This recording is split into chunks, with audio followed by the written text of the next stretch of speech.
Welcome to today's video. In your study of complex numbers, you always come across I. But what even is I? Now, it's impossible to find the root of a negative number, specifically the root of -1. So mathematicians choose to call the root of -1 I. So that's what we have here. That's I equal root of -1. Now let's square both sides. When we square both sides, the root over here will go away, and we have I squared to be equal to -1. Let's find the cube of I. Something interesting is going to happen. From indices, we know that I cube can be written as I squared times I. Now we just found out that I squared is -1. So -1 times I gives -I. So I cube is -I. Also, I exponent 4 equal I squared times I squared. -1 times -1, because I squared is -1. And so we have I squared, I exponent 4 to be equal to 1. Now, these are the 4 most important exponents of i's that you need to understand. If you understand that, you can solve I for any higher value. Let's look at some interesting stuffs. Now, I exponent 5 is the same as I exponent 4 times I, right? And I exponent 4 is 1. So 1 times I gives I. So I exponent 5 equals I. Now let's look at some higher powers of I. Let's consider this. Number 1.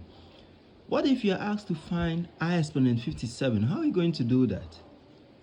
Interestingly, the easiest way that you can use to solve this is first divide the exponent here by 4.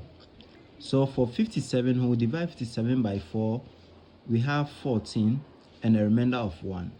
So it will be I exponent 4, then 14 times I exponent 1. So 4 times 14 is 56, plus 1 gives 57. That's what you should always do. Divide this number by 4. The answer you have, if there's a remainder, separate that remainder from this part of the answer you got and write it as I exponent that remainder. When you work it this way, it becomes very easy for you to solve. Don't forget that we got to know that I exponent 4 equals 1 from here. So if I exponent 4 equals 1, we can just replace this I exponent 4 by 1, that is over here, exponent 14, and 1 exponent 14 is still 1. So 1 times I gives I. In other words, I exponent 57 equals I. Very simple. Let's find I exponent 20. We said we divide 20 by 4, that will give us 5, but there's no remainder. So I exponent 4 gives 1, exponent 5, that's still 1. Let's find I exponent 32. We divide 32 by 4, that gives 8, there's no remainder. So I exponent 4 is 1, 1 exponent 8 is 1. Let's find I exponent 13. We divide 13 by 4, that will give 3 with a remainder of 1. So we raise I to that exponent of 1. I exponent 3 is still 1. 1 times I is still I. Now, let's look at I exponent 33.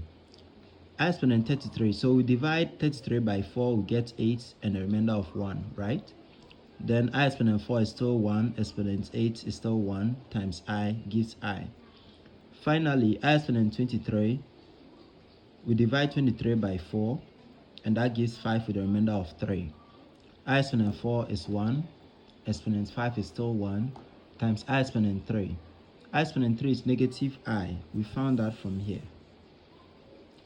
So this is how we can easily solve powers of I that are very high. You can solve more examples by yourself. Thank you very much for watching today's video. And do well to subscribe if you found this video helpful. I'll do well to upload more videos in line with this content. Thank you.